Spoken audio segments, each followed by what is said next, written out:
Alors bonjour, c'est Charles Du. Bonjour, oui, c'est Charles Duc. Salut, comment vas-tu? Ça va bien? Ça va très bien. Oui.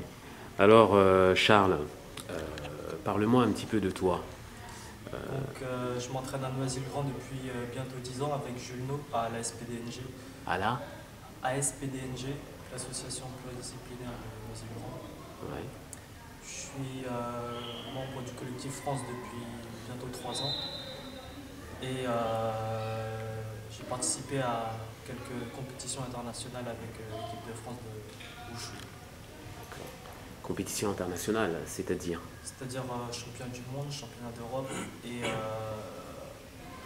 un tournoi en Iran. Voilà, Et en t'as été samba. finaliste, comment ça s'est passé Ça s'est pas toujours très bien passé. J'ai perdu dès le premier tour. Mais à chaque fois, j'ai vraiment beaucoup appris. Et là, je suis toujours dans ma phase d'apprentissage continu. Et je sais que ça va payer dans pas longtemps. Ah bon, je crois aussi que ça Aussi, aussi. paiera incessamment sous peu. Et dis-moi tes fréquences d'entraînement, l'entraînement, comment, voilà, à quel rythme tu t'entraînes par semaine, qu'est-ce que tu fais à côté Pour l'entraînement, ça dépend des périodes. Si c'est loin d'une compétition ou si c'est juste avant une compétition, je peux m'entraîner 5 à 6 fois par semaine. Je fais du sanda, bien sûr, au club. Je fais aussi des footings à l'extérieur, des courses intermittentes et de la musculation. Ah ouais, quand même. Voilà, il y a tout un travail autour du sanda. D'accord. Et le sanda pour toi, c'est quoi c'est quoi pour toi? Pourquoi pas avoir choisi le kickboxing ou d'autres sports de combat Moi, ce que j'aimais dans le sanda, c'est déjà de par mes origines, c'est un sport chinois. Et j'aimais le côté stratégique du sport, c'est-à-dire que c'est pas celui qui frappe le plus fort qui s'en sort toujours, c'est pas celui qui frappe le plus, parce qu'on a le droit aux saisies et ça change complètement la stratégie. On a beaucoup plus de possibilités. C'est un sport où on peut gagner vraiment sans mettre le moindre coup, sans se fatiguer. Et moi, ce qui me plaît, c'est l'aspect vraiment stratégique du combat. D'accord.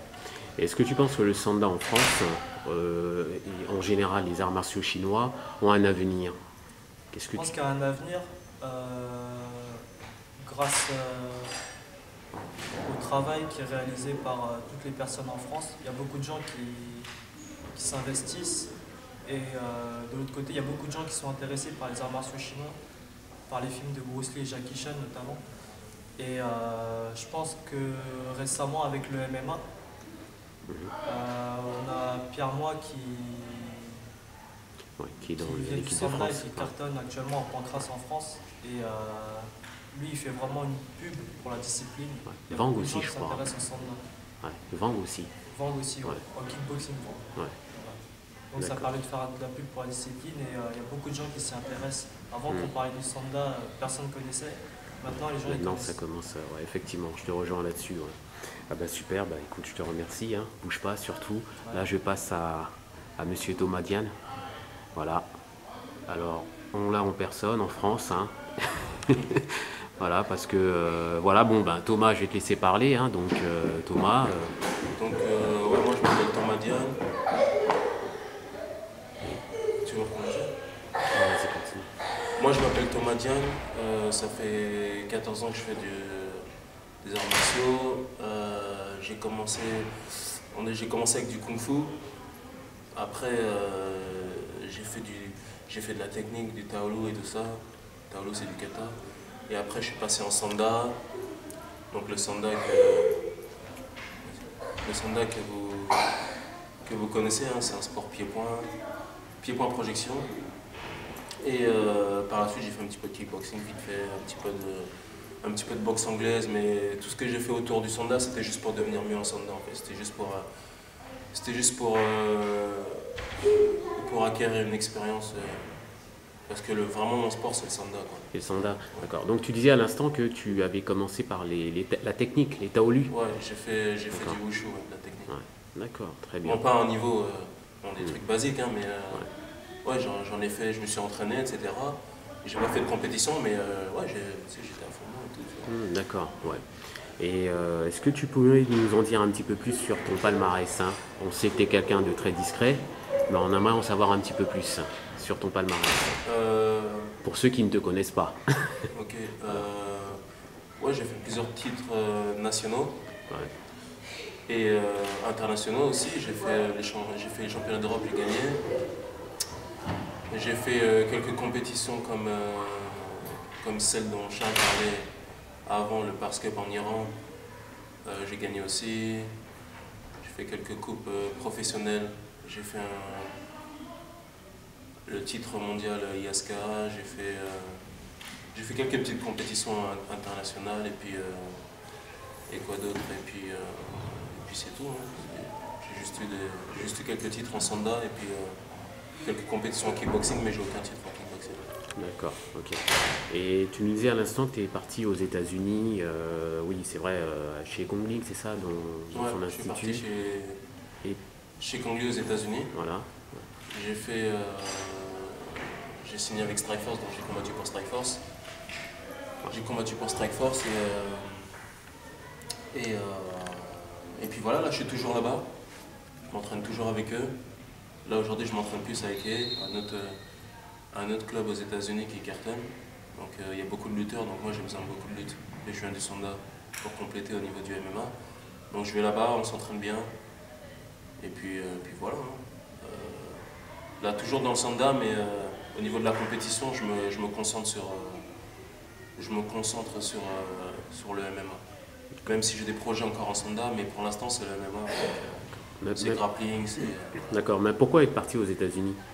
Eh ben, parce que là-bas c'est professionnel. Déjà Professionnel. le MMA n'existe pas en France, ils font de la pancrase. Ouais, Donc en fait pour ceux qui ne savent pas, la pancrase c'est comme le MMA, c'est juste qu'il n'y a pas les frappes au sol.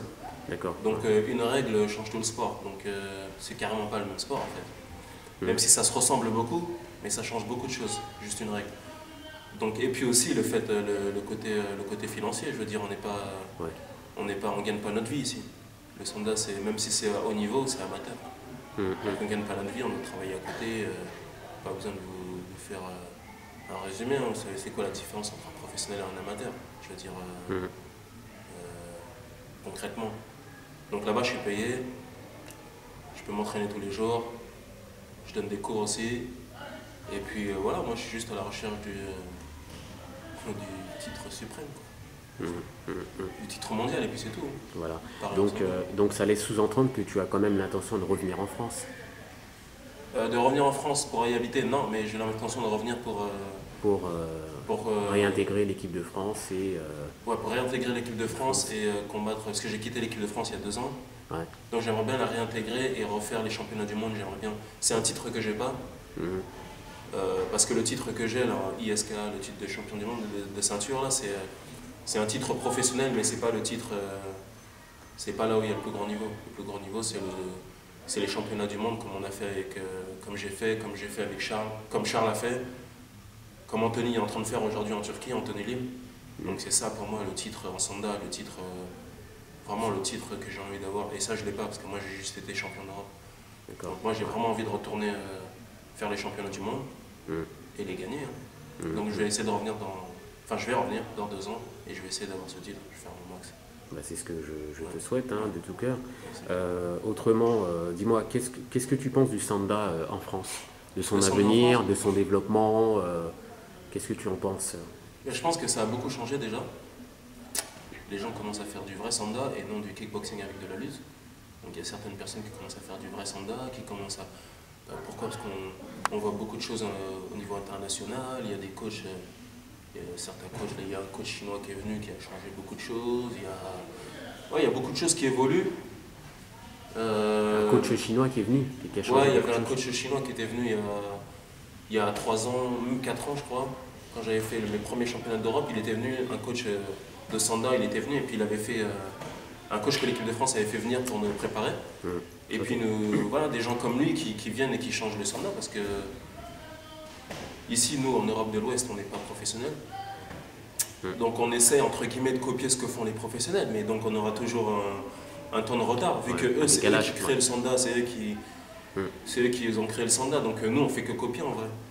Donc le fait d'aller voir en international, le fait que ces gens comme ce coach ils viennent, tu vois, ça nous fait progresser. Mais il y aura toujours ce petit retard, déjà parce qu'on n'est pas professionnel, parce que ce sport n'est pas une grosse culture chez nous, tu vois. Donc ouais, le sanda évolue, mais ça évolue pas comme, ça évolue pas aussi vite qu'il le pourrait, tu vois. Parce que bah, on fait que se réajuster par rapport aux autres à chaque fois. Malgré qu'il y a des gens qui se démarquent. Mais je veux dire, en tant que nation, tu vois, ça progresse, mais les autres aussi ils progressent. Hein. Donc, on progresse, mais tout le monde progresse. Donc, mais par contre, ouais, on n'est pas les moins bons, quoi. Parce que là, regarde, au monde, on a fait plusieurs médailles de bronze. À chaque fois, on se place, tu vois, entre les 5e et 10e, tu vois. Entre 5 et 10, à chaque fois, on se place. Donc, on se place super bien, mais comment est le sanda en France? Il est bien. Il n'est pas excellent, il est bien parce qu'il y a des gens qui se démarquent. Bon, c'est sûrement grâce à des sacrifices personnels, mais aussi parce que bah, l'équipe de France, elle évolue aussi. Hein. Tu sais, le staff, il évolue. Là, aujourd'hui, tu as un suivi au niveau cardio, etc. Tu vois, ils essaient de faire des choses. Tu as un statut de haut niveau aussi. Tu as un statut de haut niveau, ce qui change beaucoup de choses. Ouais, c'est un truc de fou quand même. Même moi, à mon époque, il n'y avait pas ça, tu vois. Donc, ils ont le statut de haut niveau, ils sont sur les listes de haut niveau. Charles, il y est, c'est un sportif de haut niveau, tu vois. Ah oui, donc Charles est sportif de haut niveau. Hein. Donc Charles, voilà, c'est un sportif de haut niveau, il est là, il cartonne, il est là. Et on va continuer. Hein. Mais pour résumer, le sanda en France, il évolue, il est bien, mais il n'est pas excellent parce qu'on n'est pas des pros. Mais on se donne les moyens et qui sait, le sport, on verra où ça mène, hein, je sais pas. Tu as quand même, bon, là tu me fais part de certaines difficultés de développement en France. Hein. D'où est-ce que tu penses, d'où viennent ces difficultés? Quelle est l'origine justement de ces difficultés de développement? Je sais pas trop, déjà parce que je ne m'y connais pas trop en politique et je suppose qu'il doit y avoir... Oui, mais en tant qu'athlète, je demande juste ton point de vue en tant qu'athlète parce que je pense que ça a dû quand même te pénaliser certaines fois. Et ben moi je pense qu'il y a de la politique. Ouais. Il y a aussi le fait que... c'est pas du football, je veux dire, le sanda c'est pas gros en France, tu vois. Tu sais, t'es champion du monde de sanda, je sais même pas ce que c'est que le sanda déjà à la base, tu vois. Je parle en général, tu vois. Donc déjà c'est pas assez médiatisé. Pourquoi ça, je sais pas moi d'où vient... Je sais pas si c'est les ministères qui placent leur argent plus là ou là, j'en sais rien du tout, tu vois. Mais ou je sais pas. Et puis aussi il y a le fait qu'il y ait différentes fédérations qui tirent la couverture, tu vois. Donc bon, après c'est nous qui en sommes les victimes. Ouais. Les victimes, mais il y a plusieurs raisons, tu vois.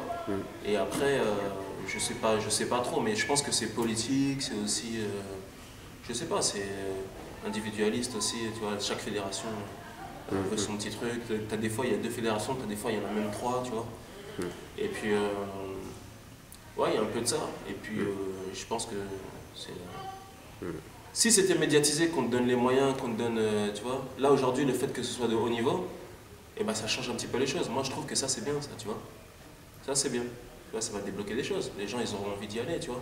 Ils diront bon ben si j'intègre l'équipe de France et que je cartonne, j'aurai quelques aides, tu vois.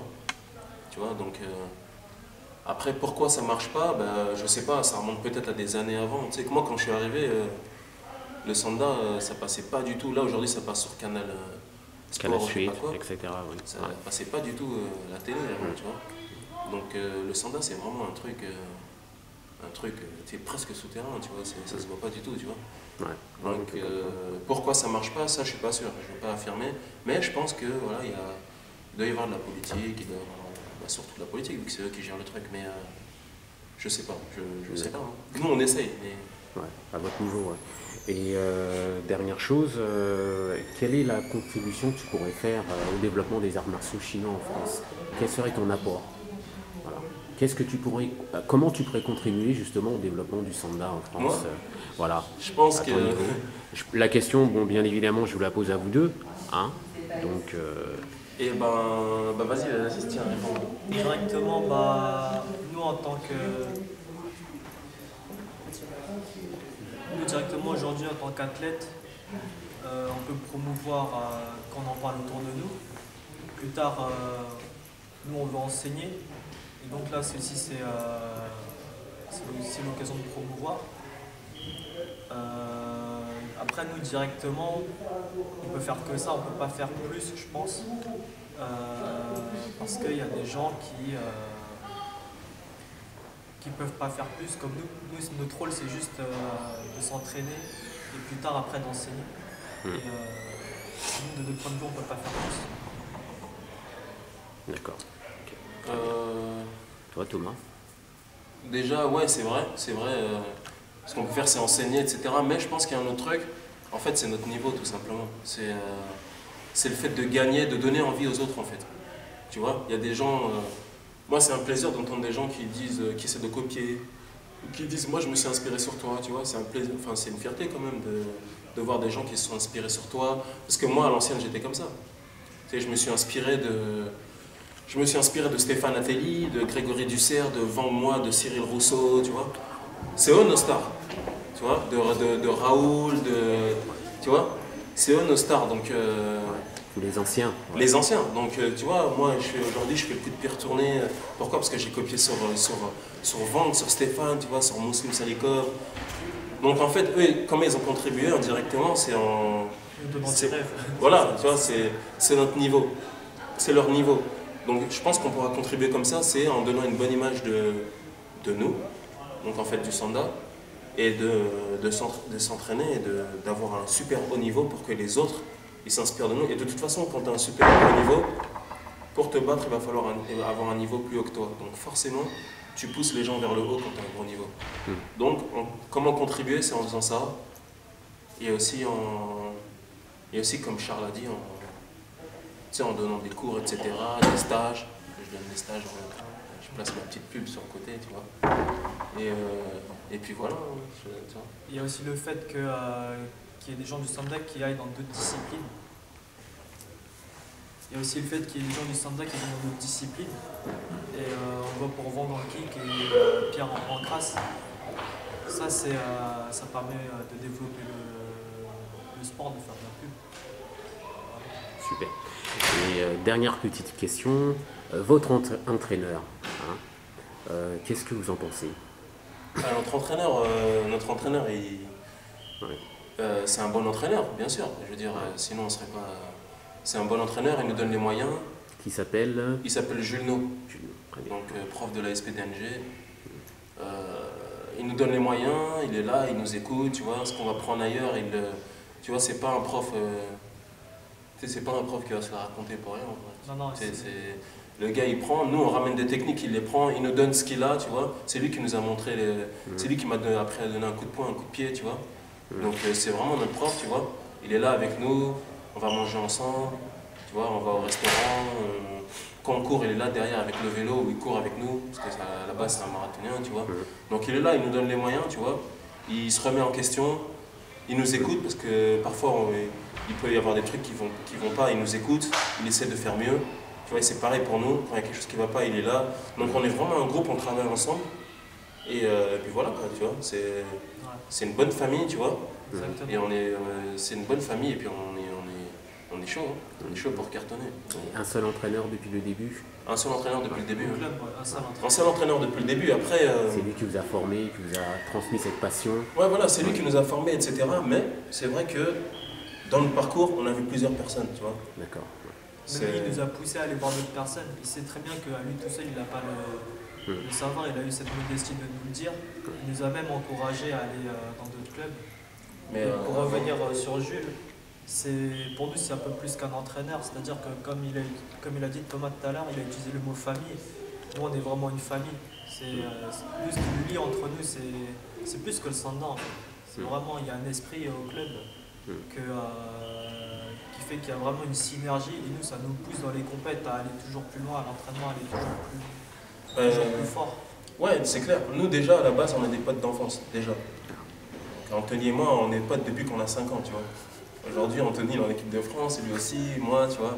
Même JB, tu sais, on est potes depuis qu'on a 7 ans, tu vois. Donc déjà, on est des potes. Donc déjà, il y avait déjà un groupe solide, tu vois. Et puis, à la suite, bah, tu vois, il y a des gens qui sont arrivés comme Charles, il était un peu plus jeune, mais aujourd'hui, bah, on est tous adultes et on traîne ensemble, etc., tu vois. Donc on est vraiment, comme il dit, il y a le Sanda, mais à côté, on traîne aussi ensemble, tu vois. Donc on est, tu vois, ça, Charles, aujourd'hui, c'est comme mon rêve. mon frère. Et ouais, voilà, hein, c'est une famille. Et puis, comme je disais, ce que je voulais dire, c'est que c'est vrai que Jules il a été notre prof depuis le début, mais c'est vrai qu'il y a aussi d'autres profs qui nous ont apporté aussi, comme je disais, il y avait le chinois qui m'a apporté aussi un petit peu, il m'a complété au niveau des projections. Tu as Mustapha Erasfa qui m'a bien aidé au niveau de la boxe anglaise. Tu as Nordine Zenati qui m'a montré ce que c'était que le sanda. C'est lui en premier. Il m'a montré plein de trucs au niveau sanda, il m'a montré des projections, etc. Tu vois. Donc, pour petit rappel, je crois que c'était les anciens entraîneurs de l'équipe de Nordine, France. ouais. Nordine Zenati et Mustapha Erasfa, c'était les entraîneurs équipe de France. Peut-être les meilleurs, je pense, non? C'est-à-dire Les meilleurs entraîneurs de l'équipe de France, parce que je pense que c'est sous leur... quand ils étaient là qu'il y a eu plus de... Quand ils étaient là, c'était les meilleurs, ça ouais, c'est clair. Voilà, clair. Sinon, ça aurait pas été les entraîneurs. Après, les meilleurs, entre aujourd'hui et avant, tu ne peux pas comparer, c'est deux différentes époques. D'accord. C'est deux différentes époques, tu vois. Donc le sanda n'était pas le même avant, tu vois. Aujourd'hui, les moyens ne sont pas les mêmes, donc il y a trop de paramètres qui fait que tu ne peux pas comparer. Bien. Ok. Donc ça, c'est dit. Et puis il y a aussi le fait que... Donc voilà. Et puis regarde, tu as des gens comme Vang, moi, qui vont voir ailleurs. Tu vois, ça complète leur expérience. Donc même si lui, il a un prof, tu vois, le kick, ça lui apporte aussi, tu vois. Ça lui apporte une différente... Approche du combat. Voilà, exactement. Tu vois, comme Charles l'a dit, il y a Pierre et Vang, etc. Il y a aussi plein d'autres gens. Il y a Stéphane Ateli qui fait du kick, tu vois. Olivier Moriano, il est parti. Tu vois, tu as Olivier Moriano, tu vois. Bah, là, aujourd'hui, comme vous le savez, moi, je suis parti aux États-Unis. Il y a plein de gens. Il y a Anthony, il a fait pareil, du kick et de la boxe anglaise, tu vois. Donc, tous, on va prendre un peu ailleurs, tu vois. Et puis ça nous apporte et ça fait que le sanda, il est bien. Donc, même si on a un prof, oui, bien sûr, mais c'est vrai qu'on ne va pas cracher sur les autres non plus. Ils nous ont beaucoup apporté, tu vois. Bah, super. Bah voilà, bah écoutez, je vous remercie pour cette interview et à très bientôt. À bientôt. Merci, William.